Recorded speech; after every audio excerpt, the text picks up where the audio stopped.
Nous venons de résoudre 4 questions, 4 exercices. Et nous continuons. Exercice 5. Afficher les catégories utilisées dans les transactions. 6. Afficher les utilisateurs sans compte. 7. Nombre de comptes par utilisateur. Et 8. Utilisateurs ayant plus de comptes. C'est ce que nous allons faire maintenant. Si on a la possibilité, on peut continuer jusqu'ici. Afficher les paiements supérieurs afficher les paiements supérieurs au paiement moyen. Afficher les factures dont le montant est supérieur à la moyenne des factures. Et enfin, afficher les utilisateurs ayant plus de transactions que la moyenne. Voilà, c'est ce qu'on va résoudre maintenant. On peut copier les questions. On commence ici. Je vais copier les questions. Je vais coller ici. En bas ici. Voilà. Comme ça, on a fini avec ça. Je viens ici. Je vais coller. Comme ça. Je mets en commentaire.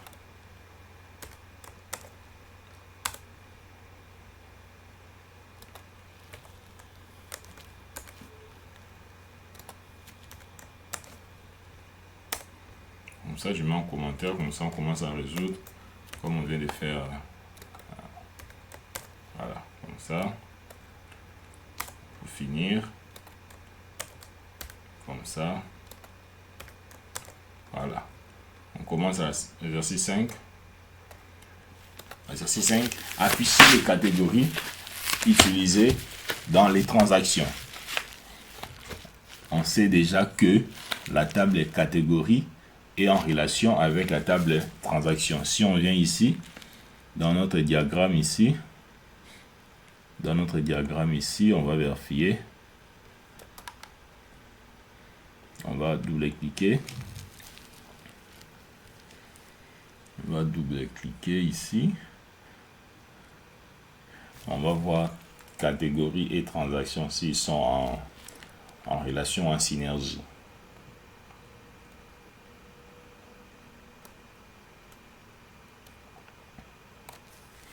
On patiente un peu. Voilà, ça c'est quoi? Catégorie.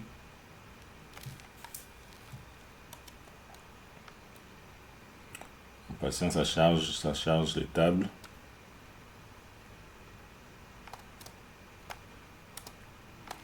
On patiente un peu. Excusez. Bon, on va afficher les catégories utilisées dans les transactions. C'est ce qu'on va faire. Le temps que ça charge, nous pouvons... Voilà, c'est presque prêt. On patiente un peu. Je vais me rassurer que, ou vous montrer que les deux tables sont en relation. Avant d'établir, de faire la requête, il faudrait se rassurer que si les tables sont en relation. S'ils ne sont pas en relation, en tout cas, ça ne marchera pas. La machine bug un peu. Bon. On va chercher ça. Voilà. Bon, on est là. Catégorie. La table catégorie là. La table catégorie là. On va chercher transaction. Transaction. Voilà. On voit que la table catégorie est là. Il est en relation avec la table de transaction. Voilà. La table catégorie, il est la table de paire. Il a donné sa clé dans la table de transaction qui est fils. Voilà. On a catégorie, ID catégorie ici. ID catégorie. Ici, on a ID catégorie, la table de paire. Voilà. On va maintenant résoudre la question. Résoudre la première question. On va d'abord faire select. On fait all. On précise la table des catégories. Et puis, on va établir notre where, notre clause. Et dans where, ça sera, on va appeler d'abord la table, la clé primaire de la catégorie. Normalement, même, on doit commencer à exécuter d'abord la sous-requête. Vous voyez, la sous-requête, je ferai comme ça, ID catégorie. Et ici, ça sera transaction. On veut savoir quelles sont les catégories, afficher les catégories utilisées dans la transaction. Voilà. On va faire transaction. Transaction. Et ça, là, je peux enlever. On affiche d'abord comme ça. Quelles sont les transactions, quelles sont les catégories qui se trouvent dans la transaction. Je lance ici, nous avons 5 catégories qui se trouvent dans la transaction. Vous voyez? Comme ça, déjà, on peut les rendre maintenant sous notre sous-requête. Ouais, je peux faire comme ça. Je mets ça entre parenthèses, point virgule. Je viens ici, comme ça. Je viendrai maintenant ici, je ferai select all from. J'appelle la table catégorie. Catégorie. Et puis, where, je précise ID catégorie. ID catégorie. Comme ça. In.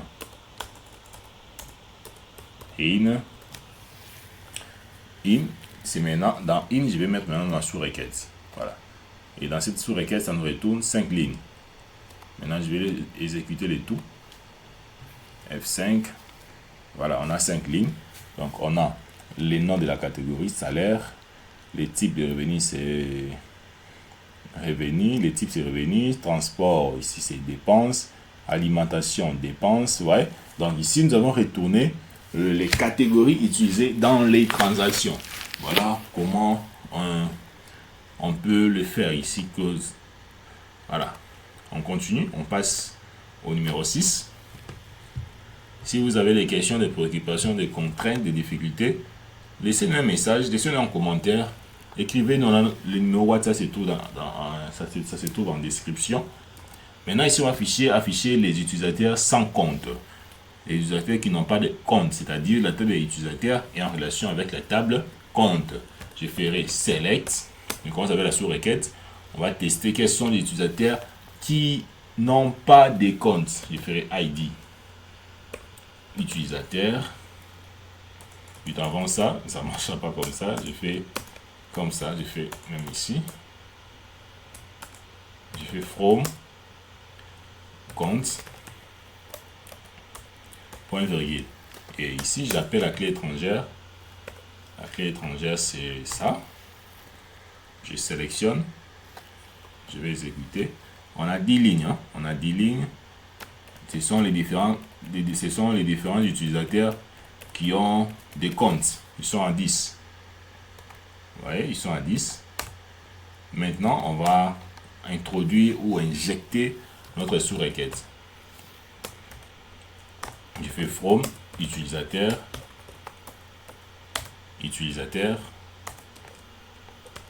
where ID utilisateur not in, parce qu'on veut savoir quels sont les utilisateurs qui n'ont pas de compte. Not in, voilà. Comme ça, je mets entre parenthèses. Ici aussi, entre parenthèses. Voilà. Je vais sélectionner. Je vais lancer. Ils sont nombre des 10. Ce sont les utilisateurs qu'on avait lorsqu'on avait exécuté notre sous-requête. Donc, dans notre sous-requête ici, on a affiché 10 lignes. Et lorsqu'on a ajouté la table utilisateur, notre requête ici, select all from utilisateur, where ID utilisateur, not in, quels sont les utilisateurs qui n'ont pas de compte, ça nous a affiché ces utilisateurs. Vous voyez? Voilà, on continue. Exercice 7. Nombre de comptes par utilisateur. Nombre de comptes par utilisateur. Nombre de comptes par utilisateur. Nombre de comptes par utilisateur. On sait déjà que les deux tables sont en relation. Je ferai. On va voir comment je préfère commencer avec. Voilà, ici, je les ferai un peu différemment. Je ne vais pas utiliser. Maintenant, ici, je vais utiliser la clause where, la clause select. On va utiliser la sous-requête. Je mets en commentaire. Ici, la sous-requête, je préfère que ce soit la sous-requête dans la clause from. Dans la clause select. Select maintenant. On a trop fait avec la clause where. Maintenant, on va faire avec la clause select. Je ferai select. Je ferai count. All from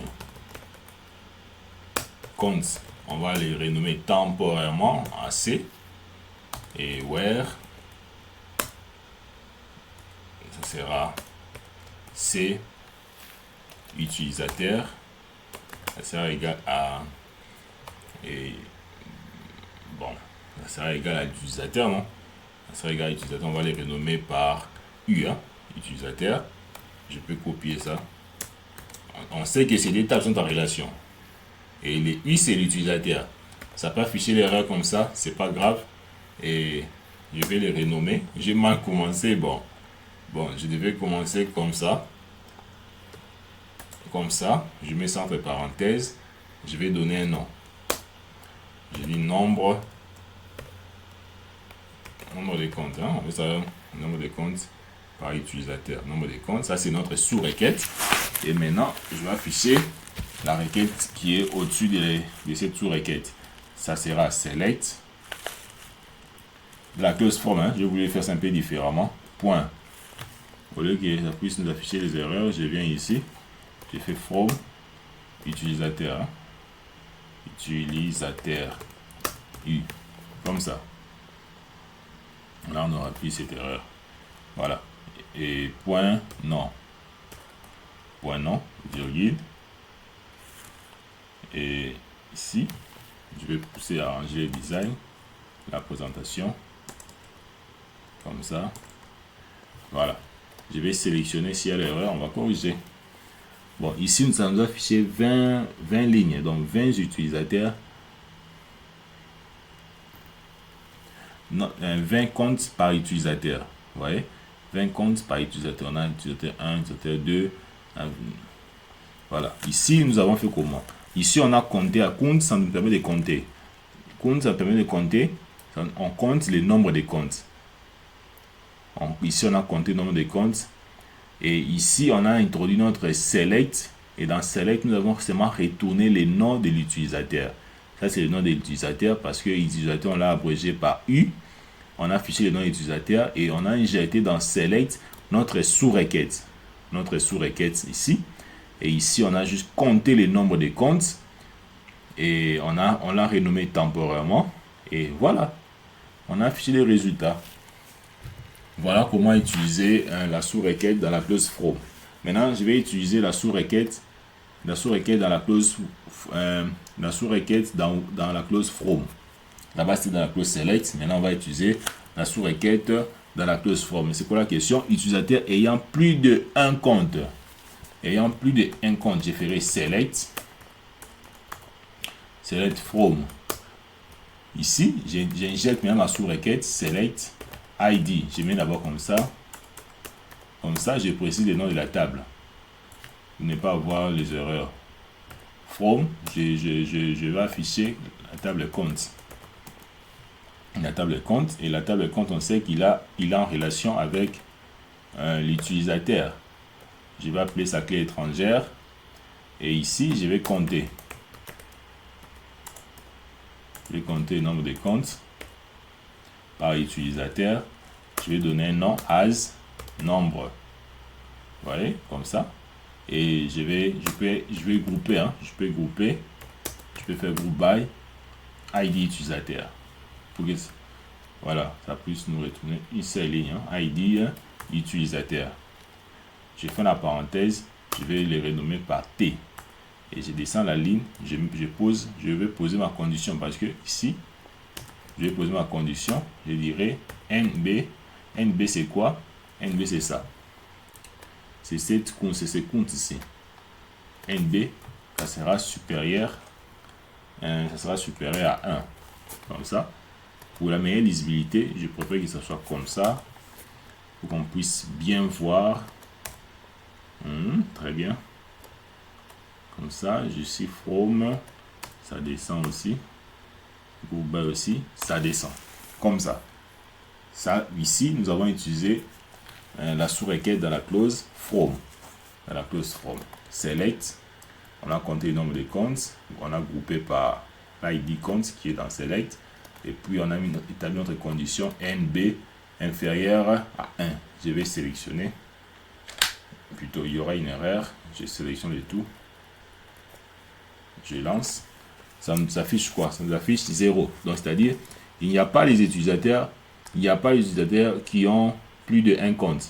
Si on met un supérieur ou égal, on va voir. S'il y a un compte, ça nous affiche. Voilà, ici, lorsqu'on met supérieur ou égal, ça nous a retourné 10 utilisateurs. 10 utilisateurs qui ont plus de un compte. Vous voyez? Mais si on met sans égal, ça va rien afficher. C'est-à-dire, il n'y a pas d'utilisateurs qui ont plus de un compte. Voilà comment utiliser la sous-requête dans la clause from. On peut avancer.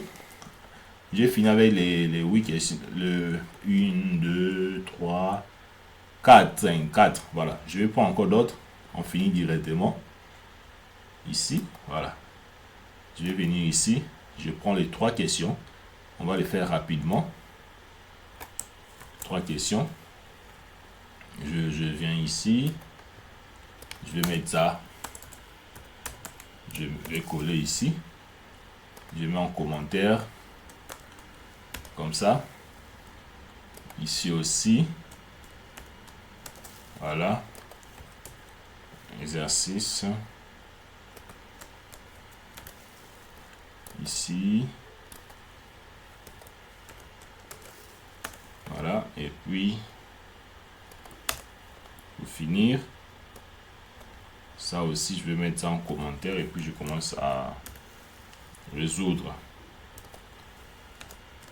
Voilà. La question, c'est quoi? On est là. Afficher les paiements. Afficher les paiements supérieurs au paiement moyen. Ça, on sait déjà que c'est. On va utiliser l'AVG. L'agrégat AVG, j'ai fait select. On peut faire ça rapidement parce que là, je sais que je l'ai déjà enseigné. Select from payment. Payment. Where. Je mets le montant. Ça sera supérieur à la sous-requête. À la moyenne qui est dans la sous-requête. Je ferai AVG. Le montant. Et je précise la table. C'est payment. Comme ça. Point virgule. Je sélectionne. Je lance. Voilà. Ici, nous avons 25 lignes, 25 enregistrements. Nous avons ici les paiements supérieurs à la moyenne. Tous ces paiements, c'est supérieur à la moyenne qui se trouve dans la sous-requête. Si on exécute la sous-requête en premier, on va voir que la moyenne c'est 725. Mais lorsque on exécute les tout, ça nous affiche 8000. C'est déjà supérieur à la moyenne. 9000, c'est supérieur. Vous voyez, 750 c'est supérieur. Tous les résultats qui se trouvent ici sont supérieurs à la moyenne de paiement. Voilà comment utiliser. Là, je suis retourné dans la clause where parce que c'est vraiment les plus utilisés. Dans la clause where, c'est les plus utilisés. Dans la clause select, moi j'ai utilisé voilà, numéro 10. Afficher les factures dont le montant est supérieur à la moyenne des factures. Je ferai select all from, je précise la table de facture et ici j'établis ma condition where montant, ça doit être supérieur. Montant, c'est montant total ici. Merde. Montant total, ça sera supérieur à la sous-requête que nous allons établir. Supérieur à quoi? Supérieur à la moyenne. Je ferai select AVG. Je pouvais utiliser les sum, les min, les max. C'est pas seulement la moyenne. Et je viens ici, je mets total. Total. Je fais la parenthèse. From facture. Je vais vous montrer comment utiliser avec le from, le sum, plutôt le sum. Voilà. Je sélectionne d'abord la sous-requête. Je vais voir le résultat. 725. Et la question c'est quoi? Afficher les résultats dont le montant est supérieur à la moyenne. C'est presque la même chose avec ce que je viens de faire. Et voilà. Tous ces montants, c'est supérieur à la moyenne. Voilà. Très bien. Imaginons ici. Je vais enlever AVG. Je mets la somme. La somme. Je fais somme. Comme ça. Je vais lancer. Le résultat sera différent aussi. Voilà. Ici, il n'y a pas. Je peux faire max. les montants les plus élevés. Il n'y en a pas. Je peux faire mine. Ouais, je vais juste vous montrer. Vous pouvez utiliser plusieurs opérateurs, plusieurs agrégats. Ouais, mine, ça nous a affiché 45. Mais dans notre cas, ici, c'était AVG. Je sélectionne, je lance.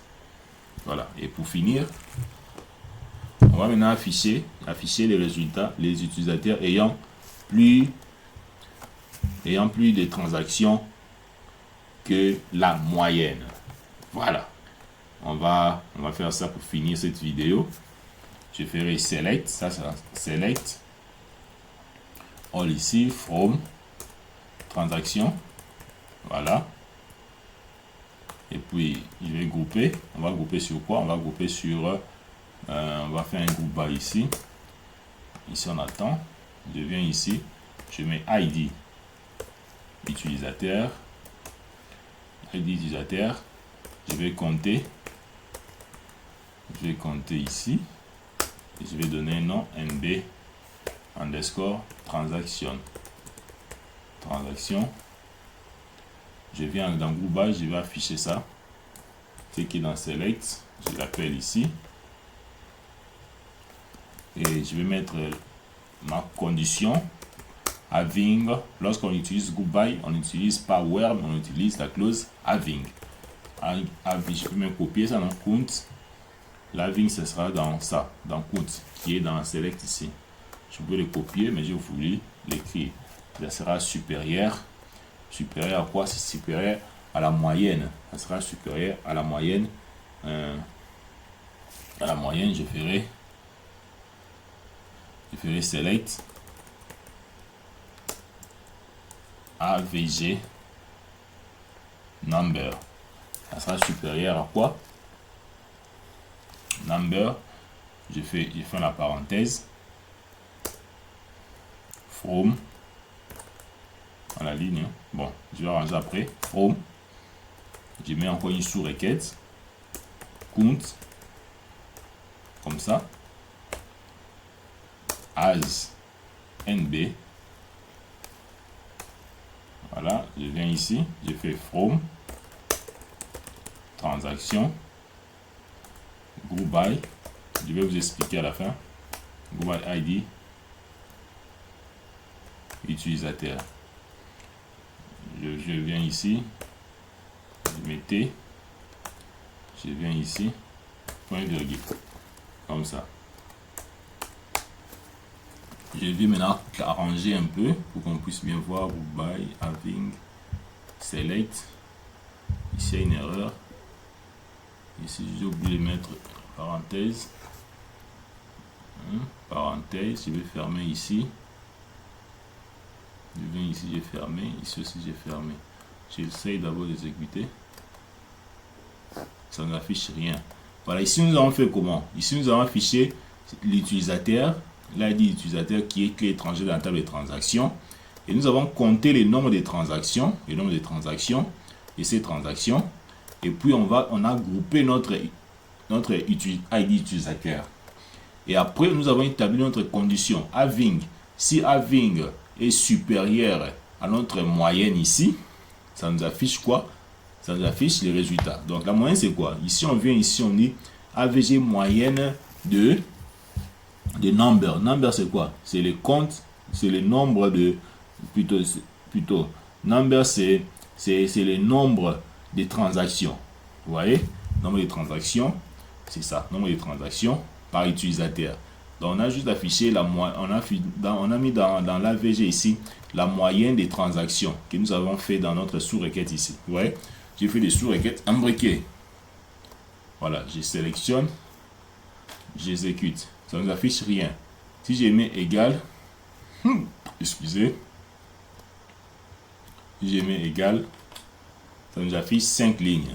Voilà comment afficher les utilisateurs ayant plus de transactions que la moyenne. Voilà, je m'arrête là dans cette vidéo.